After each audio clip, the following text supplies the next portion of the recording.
नमस्कार दोस्तों, स्वागत है आपके अपने YouTube चैनल संस्कृत अड्डा पर। दोस्तों, आज की जो वीडियो इसमें हम करने वाले हैं, आपका DT+P में जो एग्ज़ाम हुआ था तो उसके महत्वपूर्ण क्वेश्चन आज की वीडियो में हम यहाँ पर करने वाले हैं।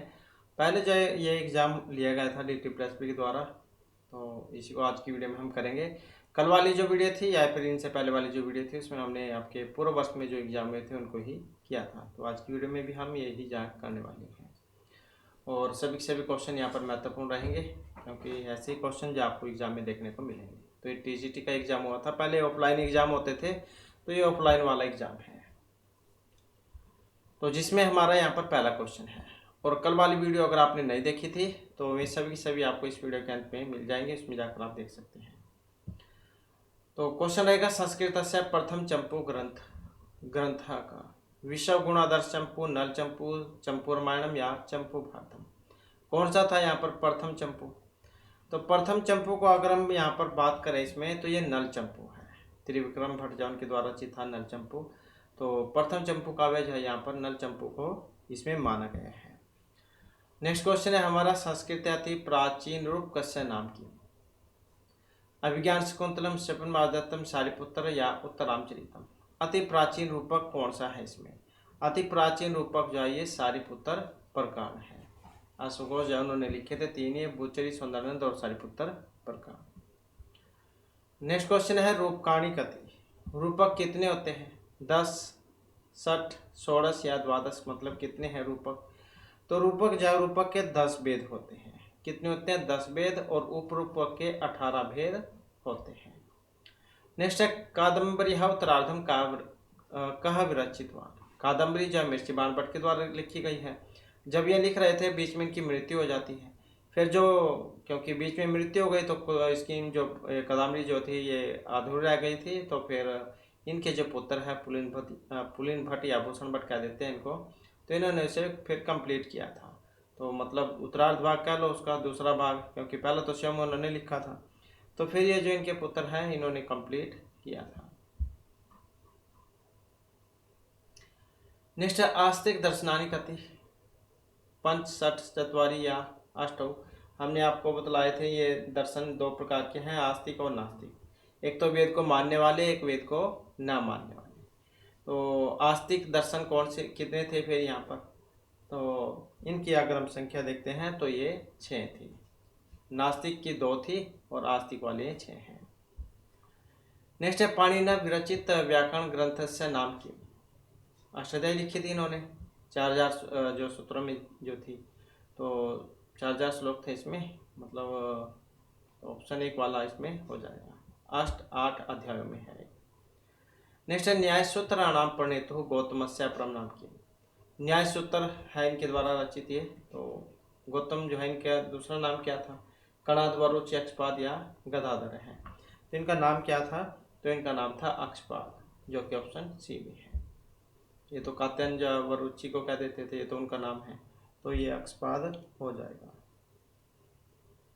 इसके बाद है, अलंकार शास्त्र संबंधी विषय कस्मिन् पुराणे प्रतिपादित वर्तते? तो ये पद्म, वायु, विष्णु या अग्नि पुराण में है अलंकार शास्त्र संबंधी विषय। तो इसकी बात करें तो ऑप्शन डी वाला हो जाएगा, तो ये अग्नि पुराण में है, अग्नि पुराण। नेक्स्ट है, रमणीयार्थ प्रातिपदिक है शब्द काव्य लक्षण है यहाँ पर ही। तो इतनी कहना भी दिया थे, जगन्नाथेन, मम्मटेन, विश्वनाथेन या फिर आचार्य भामेन। तो रमणीयार्थ है प्रातिपदिक है शब्द है काव्यम। तो किन का था? पंडित राज जगन्नाथ। इसके बाद आ जाता है अगला क्वेश्चन हमारा, सर्वश्याम आपी भारतीय लिपि नाम मूलम किम? देवनागरी, पाली, ब्रह्मी या फिर सांची। तो सभी भारतीय जो लिपियां हैं उनका मूल कौन सा है? तो इन सभी का जो मूल है वो ब्रह्मी को माना गया है। जैसे हिंदी देवनागरी से निकली है, पंजाबी गुरमुखी से, तो यहाँ पर भारतीय लिपियों का मूल जो है ब्रह्मी को माना गया है। इसके बाद कस्याम तीर्थो भारतम स्वतंत्र हुआ था? तो कब हुआ था? 15 अगस्त को हुआ था। तो डेट यहाँ पर कौन सी है? 15 अगस्त वाली। अगस्त को क्या कहते हैं? जैसे कि अब अगस्त चल रहा है, तो इसमें अगर हम देखते हैं तो ऑप्शन ए वाला हो जाएगा। तो ये थी इसमें आषाढ़ मास से अमावस्या। नेक्स्ट है, ईशावास्योपनिषद कस्य वेदस्य संबंधी न है? ईशावास्योपनिषद किस वेद से लिया गया है? ऋग, यजुः, साम या अथर्ववेद? तो ईशावास्योपनिषद और बृहदारण्यक उपनिषद जो है ये शुक्ल यजुर्वेद जो है उसमें आ जाते हैं। तो शुक्ल यजुर्वेद में है।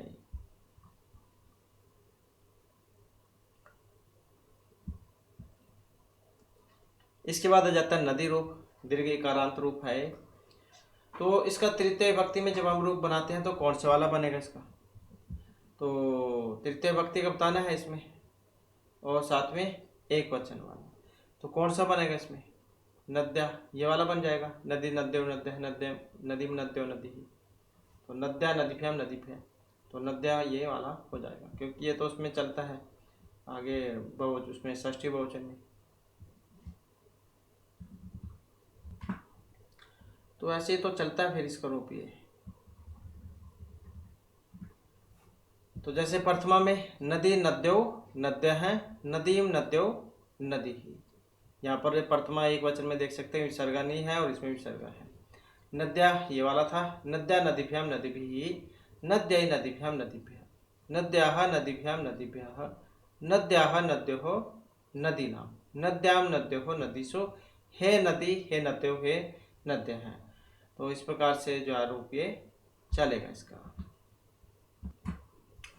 इसके बाद फिर ये जगत का रूप है। इसका भी द्वितीय विभक्ति का बताना अपने बहुवचन में कौन सा बनता है। तो कौन सा वाला बनेगा इसका? यही हो जाएगा, जगत जगती जगंती, जगंती हो जाएगा इसका द्वितीय बहुवचन में। तिप्तस झी, वो जो बताया था हमने, तिप्तस झी सिप्तस्थ मिपवस मस। तो झी जो आज बोलते हैं सूत्र आता है उसके द्वारा अंत हो जाता है इसमें, उसके बाद बनता है। नेक्स्ट है हन हिंसा गत्य हो इति धातो लट लकार प्रथम पुरुष एक वचन किम। तो ये मान्या क्यों होती है हन हिंसा गत्य धातु? लट लकार में बताना है प्रथम पुरुष में और एक वचन में कौन सा बनता है। तो हंति हता गणंती ये वाला बनता है, तो यही उसका हो जाएगा। इसके बाद द्रोण से अपत्यम पुमान इत्यार्थ तदितांत शब्द का द्रोणी द्रोणा द्रोणी या द्रोणायन है। कौन सा है? तदितार्थ शब्द। तो इसमें देखें तो ये द्रोणी इसमें माना गया है, द्रोणी ही। कुमार संभव महाकाव्य कति सर्ग कालिदास के द्वारा रचित है, लघुत्रय में आता है। तो इसमें 51 16 सप्तदश या अष्टादश कितने हैं इसमें? तो इसमें अगर हम देखें तो यहाँ पर 17 सर्ग है इसमें, क्योंकि 19 तो रघुवंश में थे, 18 किरातार्जुनीय में थे। इसके बाद है रघुवंश महाकाव्य कति राजाना वर्णिता सन्ति। कितने राजाओं का वर्णन हुआ था इसमें? 20 एकोन 63 एकोनविंशति एकोन 44। तो इसमें कितने राजाओं का वर्णन हुआ है? तो एकोन 63। तो कहीं कहीं पर आपको 29 या 31 देखने को मिल सकता है, तो अलग अलग माने गए हैं। कहीं पर आपको 29 देखने को मिलेगा और किसी बुक में 31 भी देखने को मिल सकता है। तो अग्निबाण ये सबसे लास्ट की हुए थे इसमें। तो 59 यहाँ पर हो जाएगा 31। ये रघुवंश महाकाव्य अजय कश्यप पुत्र है। आज जो थे ये पुत्र थे रघु दिलीपस्य पुट्रिकस्य या फिर अग्निवणस्य। तो आज किन के पुत्र थे? तो आज जो थे ये रघु के थे। नेक्स्ट क्वेश्चन हमारा विश्व गुण आदर्श चंपू इति काव्यम केन विरचितम? वेंकटाधवरीण भोजराजेन सोमदेवेन या त्रिविक्रमेन। विश्व गुण आदर्श चंपू, तो इसका जो संबंध अगर हम देखें तो ये वेंकटाधवरीण जो है इनके द्वारा रचित है।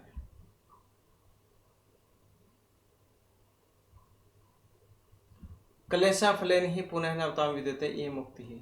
रघुवंश से किरातार्जुनीय कुमार संभव चर्चित। कहाँ से ली गई? क्लेशा फलेन ही पुनः नवताम विद्यते। तो इसका जो संबंध है ये कुमार संभव से है।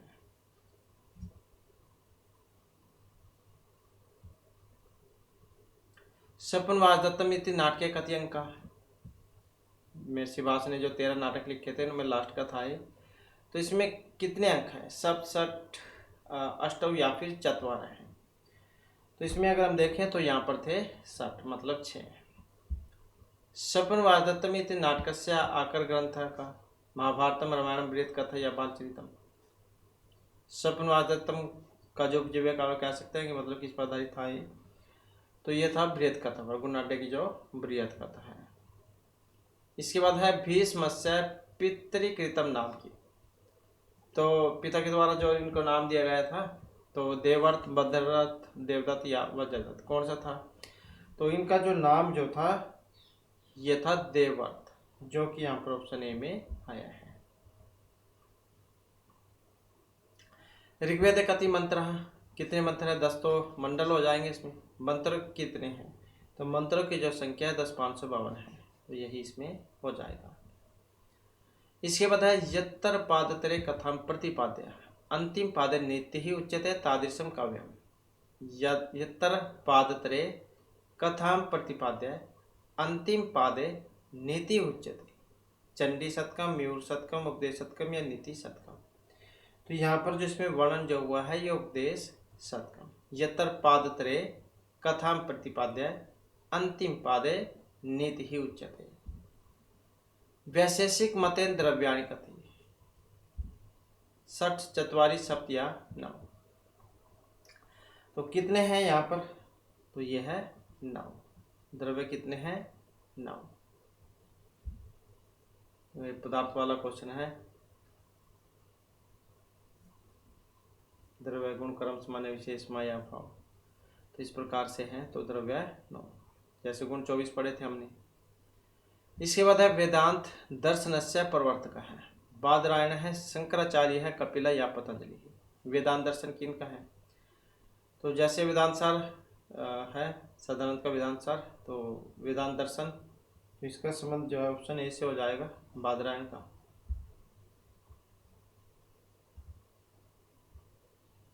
उपनिषद, भगवद गीता, ब्रह्मसूत्रम च तेषां त्रयाणां केन शब्देन व्यवहार है? दीप, मार्ग, प्रस्थान या रतनत्रय। वेरी इंपॉर्टेंट है। तो उपनिषद, भगवद गीता और ब्रह्मसूत्र इनको क्या कहा गया है? तो इनको कहा गया है प्रस्थानत्रय, जो कि ऑप्शन सी में है। नेक्स्ट है ऋग्वेद तात उद्धृतम महाकाव्य। जो महाकाव्य ऋग्वेद से लिया गया है वो प्रज्ञान ब्रह्म, अहम ब्रह्म, तत्वमसि या अहमात्मा ब्रह्म, कौन से वाला है? ऋग्वेद से लिया गया है, तो कौन से वाला है? यही है प्रज्ञानम ब्रह्म। अद्वैत वेदांते कति प्रमाणानि? त्रीणि चत्वारि पंच या 60। कितने हैं प्रमाण अद्वैत वेदांत में? तो इसमें जो है ये 60 माने गए, 6। अगला क्वेश्चन है वेदांत वाक्या नाम द्वितीय भ्रमणी तात्पर्यावधारण केन भवति? श्रवणेन, मननेन, निध्यासनेन या समयेन। तो वेदांत वाक्या नाम द्वितीय भ्रमणी तात्पर्यावधारण, तो इसका संबंध अगर हम देखें तो ऑप्शन आएगा बी वाला, तो ये है मननेन, मन से। निर्विकल्पक समाधौ कति विघ्नाः संभवन्ति? 60 पंच चत्वारा यत्र है निर्विकल्पक समाधौ, तो इसमें जो है ऑप्शन रहेगा सी वाला, मतलब चत्वारा है। नेक्स्ट आ जाता है भज गोविंदम संप्राप्ते सन्निहिते काले का धातु न रक्षति? भूसत्तायाम दृश्य प्रेक्षणे डोक्रिया करणे रक्षणे। भज गोविंदम संप्राप्ते सन्निहिते काले का धातु न रक्षति, तो कौन से वाली है? ये हो जाएगी डोक्रिया, ऑप्शन सी वाली। इसके बाद शंकराचार्य भगवत पादा कुत्तर जन्म प्राप्त होता है? मधुरयाम, कांचीपुरम, कालतट्याम या अयोध्या या शंकराचार्य, तो इसका संबंध है कालतट से। नेक्स्ट है जन्मादि यतः अस्य जगतः जन्मादि यस्माद् भवति तद ब्रह्मा इति एतत् ब्रह्मणः कीदृशं लक्षणं? स्वरूप, तथस्थ लक्षणम या विशेष लक्षणम। अस्य जगतः जन्मादि यस्माद् भवति तद ब्रह्मा, तो इसका जो संबंध है ये तथस्थ लक्षण से लिया गया है। पंचतंत्र कस्य राज्ञ है? मूर्ख पुत्राण विष्णु शर्मा प्रज्ञान करोति। पंचतंत्र विष्णु शर्मा की है, जैसे नारायण पंडित का हितोपदेश है। तो पंचतंत्र 5 तंत्र थे इसमें, तो कौन किसके राजा के मूर्ख पुत्रों को जब बुद्धिमान करने के लिए ये इसकी रचना की गई थी पंचतंत्र की? तो इसका अगर हम यहाँ पर संबंध देखते हैं तो ये ऑप्शन सी से है, तो वो क्या नाम था? अमर शक्ति। कव्यम नाम कव्य कौशलम, कविना वांतम, कविना अनुभूतम, कव्य कर्म। काव्य क्या है? तो कव्य जो है यहाँ पर कवि कर्म है। नेक्स्ट है विभाव अनुभव। विभाव अनुभव व्यभिचारी संयोगाद रस निष्पत्ति। भरतेन वामनेन भामेन या पंडित राज जगन्नाथ है। तो रस निष्पत्ति रस से किसका संबंध था? पंडित इनका था, भरत मुनि का, नाट्यशास्त्र है इनका 36 अध्याय में, तो इनका है। अभिनव गुप्तेन रस विषय का वाद अंगीकृत है। भुक्ति, अनुमिति, व्यक्ति या उत्पत्ति वाद है। अभिनव गुप्तेन रस विषय का वाद अंगीकृत है, तो व्यक्तिवाद हो जाएगा, ऑप्शन सी वाला यहाँ पर। मुखम चंद्र है, इत्यत्र अलंकार है। मुख जब चंद्रमा के समान है, तो रूपकम उपमा अतिशयोक्ति या परिणाम है। कौन सा अलंकार हो जाएगा इसमें? तो इसमें जो रूपक अलंकार है, आरोप किया गया है, तो रूपक अलंकार यहाँ पर माना गया है। काव्यात्म ध्वनि, तो कौन सा आचार्य का लक्षण है यहाँ पर? कुंतक, मम्मट, जादेव या आनंदवर्धन का काव्यात्म ध्वनि। तो ये जो है यहाँ पर ये आचार्य आनंदवर्धन का लक्षण है, काव्यात्म ध्वनि। ध्वनि संप्रदाय के लिए इनको जाना जाता है। महाभारत का रस है, हास्य, शांत, वीर या अद्भुत। तो देखने में तो लड़ाई झगड़ा है, मतलब वीर रस होना चाहिए, लेकिन यहाँ पर जो प्रथम में जो रखा गया है शांत रस को, उसके बाद वीर रस को। नेक्स्ट क्वेश्चन है अलंकार शास्त्रे कति प्रस्थानानि सन्ति? त्रीणि चत्वारि पंच या षट्। कितने प्रस्थान हैं? तो प्रस्थान अगर हम देखते हैं इसमें, तो यहाँ पर जो इसमें 5, तो 5 ही हो जाएंगे इसमें। फिर ये रस, अलंकार, रीति, ध्वनि, वक्रोक्ति। तो रस, अलंकार, रीति, ध्वनि, वक्रोक्ति। तो इस प्रकार से जो है यहाँ पर देखते हैं, तो इसमें 5 जो है ये माने गए थे।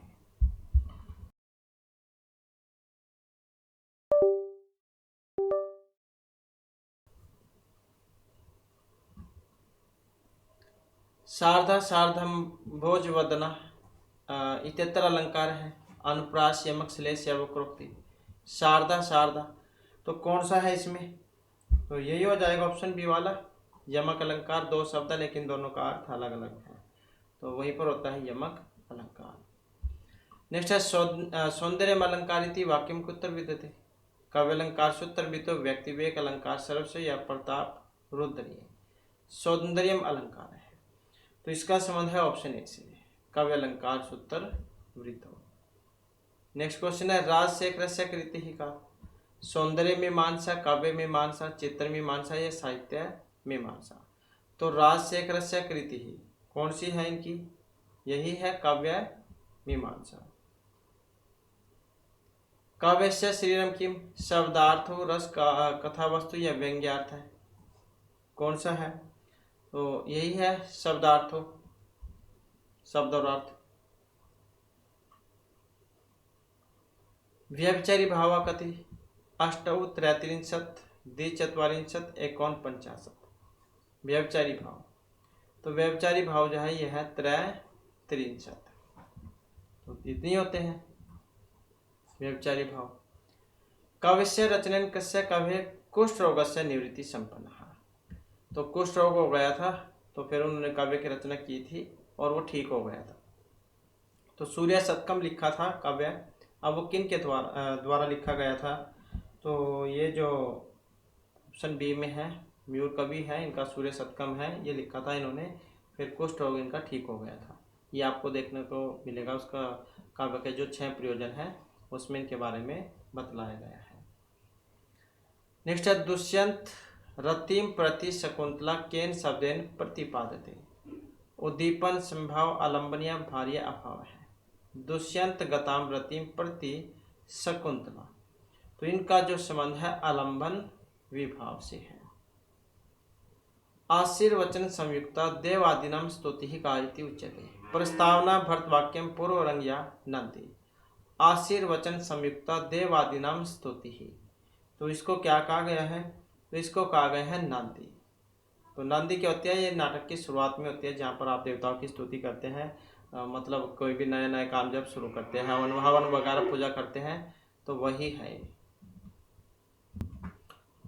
तो नांदी का प्रयोग ये शुरुआत में होता है और व्रत वाक्य जो नाटक के अंत में होता है। इसके बाद है अर्थोक्षेप का है, कति चतवार है पंचसठ या फिर सप्त। तो जैसे संधि 5 होती है और इसी प्रकार से अर्थोक्षेपक जो ये भी 5 होते हैं। नेक्स्ट क्वेश्चन है छेक अनुप्रास इत्यस्य छेक पदस्य अर्थ का। छेक अनुप्रास में छेक पद का मतलब पंडित, मधुर, कठोर या भेकस्य अनुज है। क्या मतलब है इसका? तो इसका अर्थ जो है यहाँ पर ऑप्शन ए से है, अर्थात पंडित से। इसके बाद है छंदो लक्षण वाक्य विश्रांति किमिति उच्यते। अवसानम विराम है विश्राम या यति। छंदो लक्षण वाक्य विश्रांति ही। तो जब छंद में विश्रांति मतलब कहीं पर रुका जाता है तो उसे क्या कहा जाता है?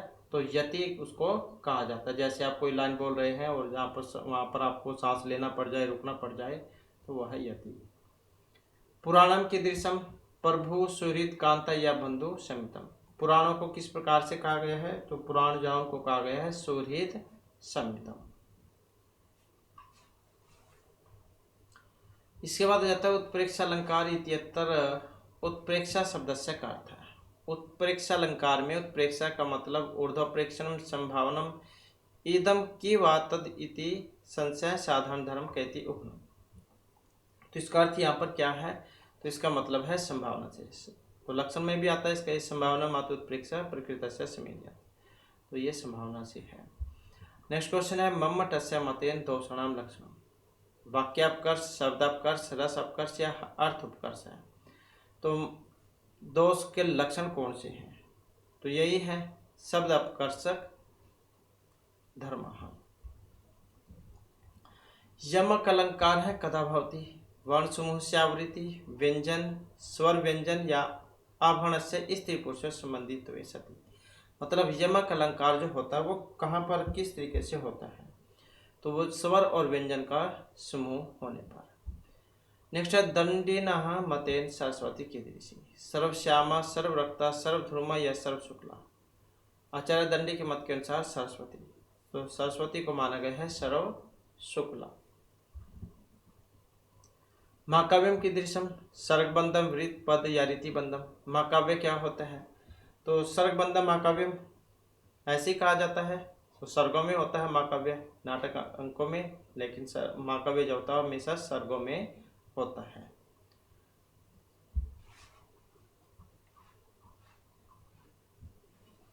गद्य पद्यम काव्यम। गद्य और पद्य का मिश्रण जो होता है उसको क्या कहा जाता है? तो चंपू काव्य उसको कहा जाता है, गद्य और पद्य का मिश्रण, जैसे कि त्रिविक्रम भट्ट का नल चंपू। इसके बाद वृत्त रत्नाकर से कर्ता का। किन क्या वृत्त रत्नाकर? बुधार, मंदार, उदार, केदार। कौन से का था, कौन से भट्ट का है यहाँ पर? तो इसमें अगर हम देखते हैं तो यहाँ पर हमारा आंसर है ऑप्शन डी वाला। तो केदार भट्ट जो है इनका है वृत्त रत्नाकर। नेक्स्ट है छंद शास्त्र में वेदस्य किम स्वरूपम अंगम पादव हस्तो नेत्रे या श्रोत्रे। तो वेद के 6 अंग हमने आपको बताए थे, शिक्षा, कल्प, व्याकरण, ज्योतिष, छंद। तो अलग अलग अंग से उत्पत्ति हुई है। तो छंद की उत्पत्ति किससे हुई है? क्या कहा जाता है इसमें? छंद है पादव तो वेद से है, वैसे ही कहा जाता है। तो मतलब पाँव से। इसके बाद है चामुंडी इति शब्द है का गण है भवती। चामुंडी में भूत, नगण, मगण, स्त्री कौन सा है?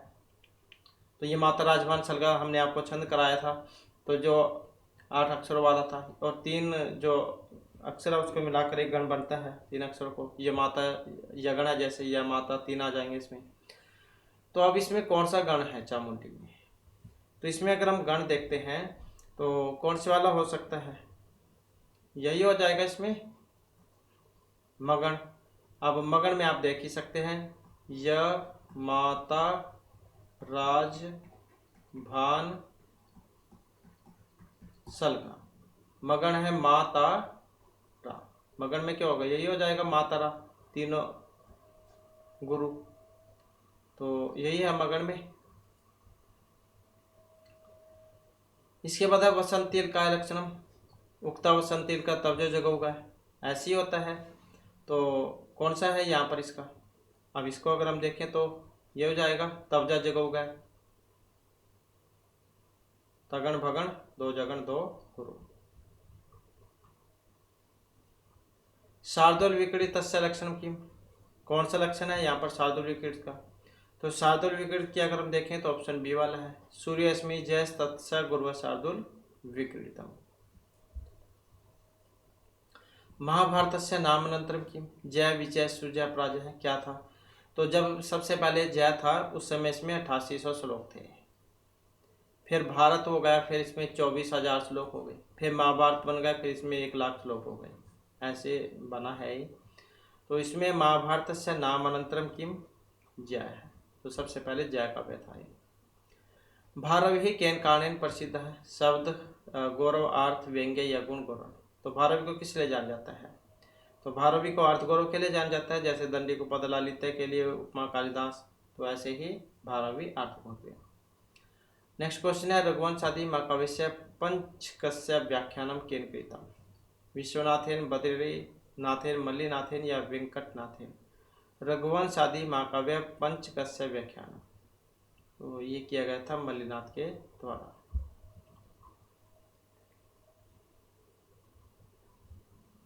वैदिक काले कस्मात संस्कारात परम शिक्षा प्रारंभ है। तो जब पुराने टाइम जो था, उस समय जब आश्रम में बच्चे पढ़ते थे, क्योंकि ये प्राइवेट स्कूल ये तो थे नहीं उस टाइम, सरकारी प्राइवेट स्कूल, तो आश्रम में होते थे, वहीं पर पढ़ते थे। तो वहाँ पर जो शिक्षा मतलब जो भी काम होता था उसके लिए अलग अलग मतलब स्थान कह सकते हैं, अलग अलग निर्धारण किए गए थे। तो जैसे शादी वाला अलग था, संन्यास वाला अलग था, ब्रह्मचर्य का अलग था, तो सारे ये पढ़ाई करने वाला अलग था, तो ये सारे अलग अलग थे। तो इस प्रकार से यहाँ पर शिक्षा का प्रारंभ जो माना जाता था, गर्भधान, कर्णभेद, नामकरण या उपनयन संस्कार, किससे होता था शिक्षा का प्रारंभ? तो शिक्षा का जो प्रारंभ है वो उपनयन संस्कार से होता था। नेक्स्ट है, प्राचीन शिक्षा या लक्ष्येषु किम प्रमुखम, तो कौन सा है इसमें? मोक्ष की प्राप्ति। समाज दृष्टि प्राचीन काले गुरु की दिशासीत राज उपदेश का अज्ञान निवारक शास्त्रज्ञ कर्म शून्य है। तो आज के टाइम की तो बात ही कुछ और है। तो प्राचीन समय की बात है, यहाँ पर जो गुरु जो थे उनको कैसा दर्जा दिया जाता था, तो उनको जो है यहाँ पर अज्ञान का निवारण करने वाला कहा जाता था।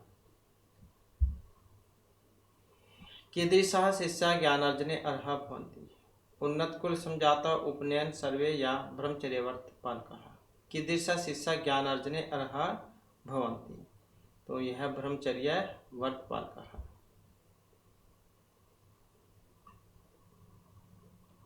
इसके बाद है, पारिवारिक प्रणाली कस्याम शिक्षा पत्तो आसीत।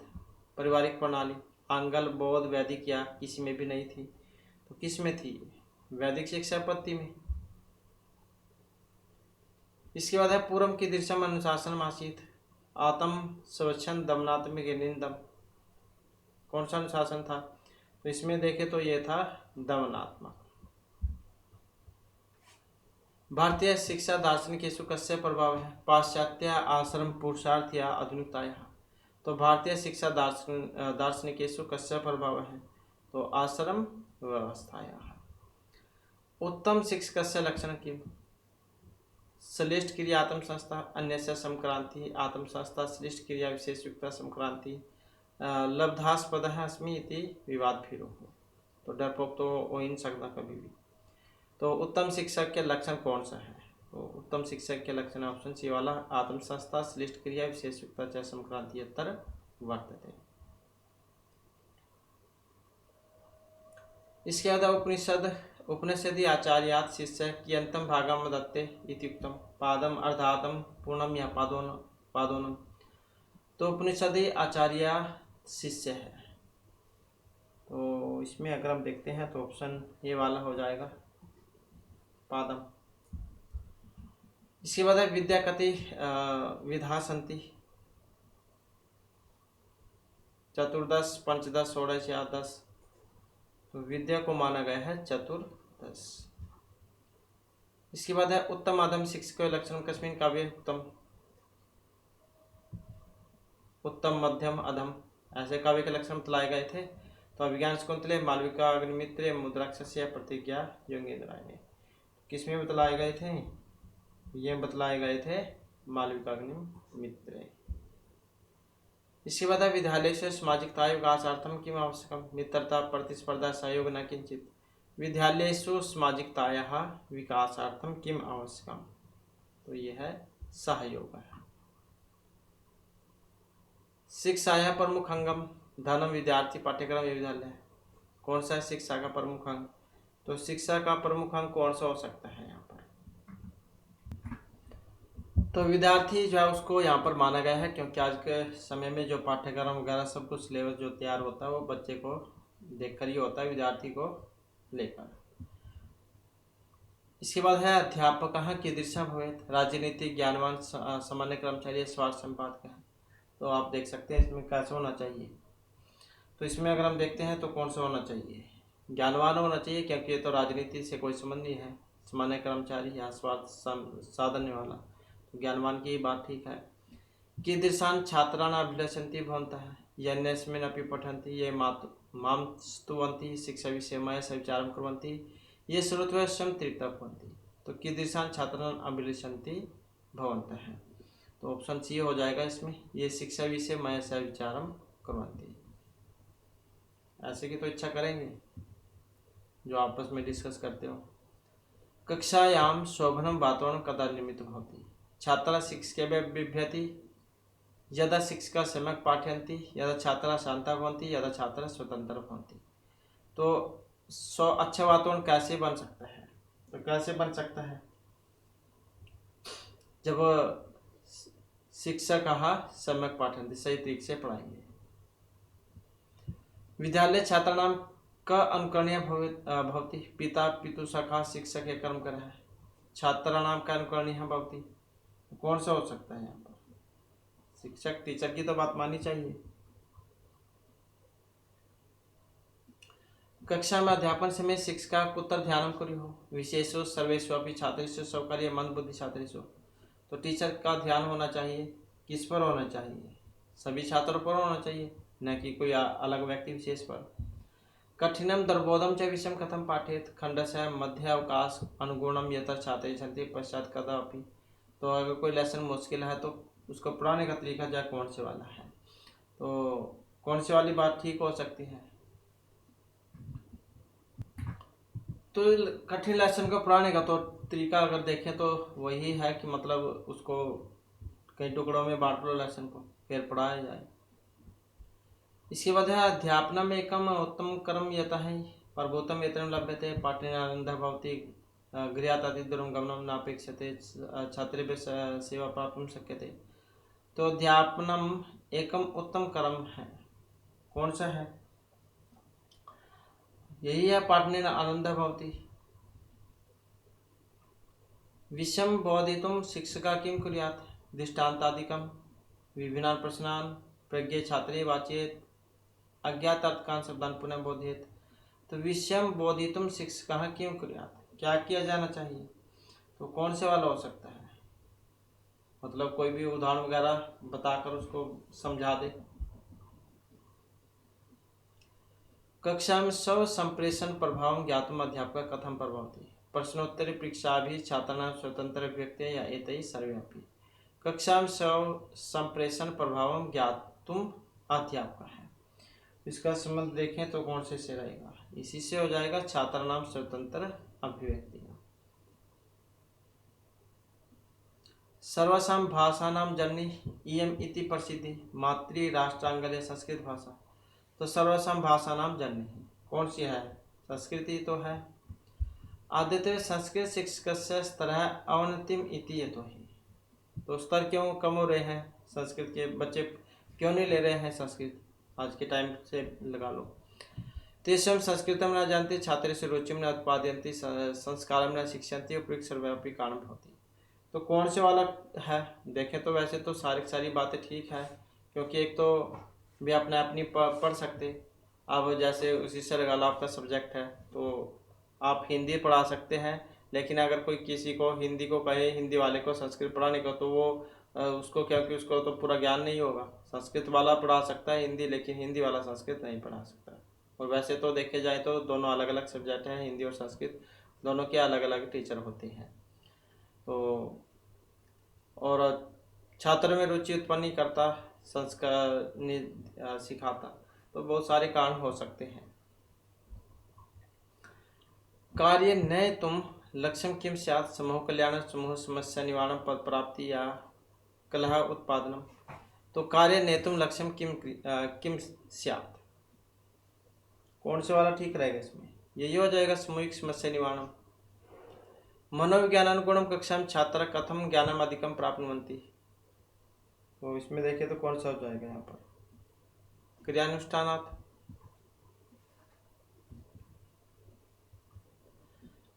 छात्रेषु विषय कश्चित् निर्णयः भवता कथम क्रियते, तद विषय सर्वेषाम् अभिप्रायं ज्ञात्वा स्वं छात्राणां व्यवहार परिवर्तनादीन् दृष्ट्वा प्रसन्नेन मनसा सम्यक् चिन्तयित्वा कथमपि। छात्रेषु विषय कश्चित् निर्णय भवता कथम क्रियते, तो कोई भी निर्णय है वो कैसे करेंगे। तो कौन से वाली बात इसमें ठीक हो सकती है? तो इसमें जो है वैसे तो देखिए ऑप्शन सी होना चाहिए, लेकिन बी भी यहाँ पर ठीक है, तो दोनों ही बातें यहाँ पर ठीक है इसमें। समाज विद्यालय से ख्याति कथम होती, यदि विद्यालय स्थापित तदारभ्य छात्रं प्रतिभा प्रसारणादिनात् आरभ्य सुदृढ़ प्रशासन अनुभव द्वारा प्रधानाध्यापक से सद्व्यवहार प्रतिभा कुशल आदि कार्य समूहात्। तो किस प्रकार से प्रसिद्ध हो सकता है विद्यालय? विद्यालय की ख्याति जो यहाँ पर प्रसिद्ध होगी तो ये हो जाएगी आपकी ऑप्शन डी के कारण प्रधानाध्यापक से सद्व्यवहार प्रतिभा कुशल आदि कार्य समूहात्। अध्यापक मनोविज्ञानी आवश्यकता नास्ति स्यादेव स्वयं ज्ञास्यते न ज्ञाते। तो मनोवैज्ञानिक तो होना चाहिए। मनोविज्ञानी मतलब दूसरे के मन की बात जो पढ़ सकता है कि बच्चा किस तरीके का है, कैसे पढ़ सकता है। तो ऑप्शन कौन सा होना चाहिए?